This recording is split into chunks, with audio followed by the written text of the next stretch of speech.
I think that justice starts to shape up a little something like this.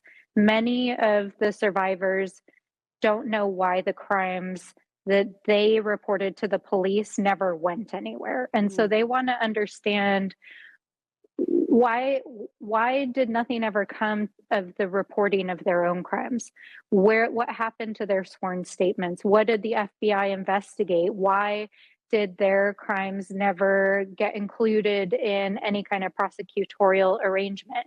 So I think for many of them, they're looking for closure. Hmm. Um, the victims themselves, of course, know other individuals who were involved in these crimes, not just men who exploited them, but also the ring of people around Jeffrey Epstein, the people who exchanged money. We know that Jeffrey Epstein was involved in a vast money laundering scheme involving payment for sex and movement of money through bank accounts.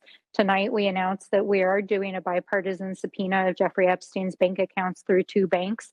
Hmm. And so that is some new news in this case. And so, I think that they would like to see prosecution of folks who were never held accountable. So that is part of the end game as well. And I also think, there's an element to justice that is about truth telling. Hmm. They've been telling their truth, they've been speaking their truth for years. And now they want the public to hear the truth of what happened in the powerful systems that basically suppressed this case. So important to think about that fulsomely as you've laid out. I want to go back for a second to the subpoenas, including one for JP Morgan. Could you just describe a little bit of what you're hoping to get out of that subpoena, knowing that we've just recently received collectively as a society the estate various emails and beyond? Do you think there's something specific that you would find with those financial records?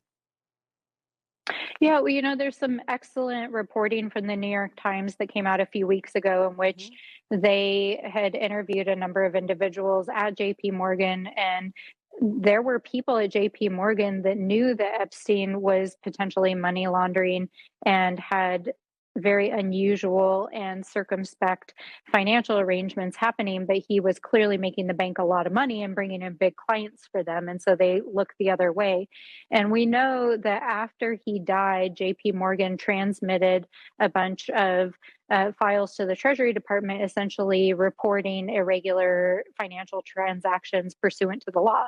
And it raises the question, one, why did they wait till he was dead to report it? I mean, I think we know partly from this reporting. But two, what were those wire transfers for?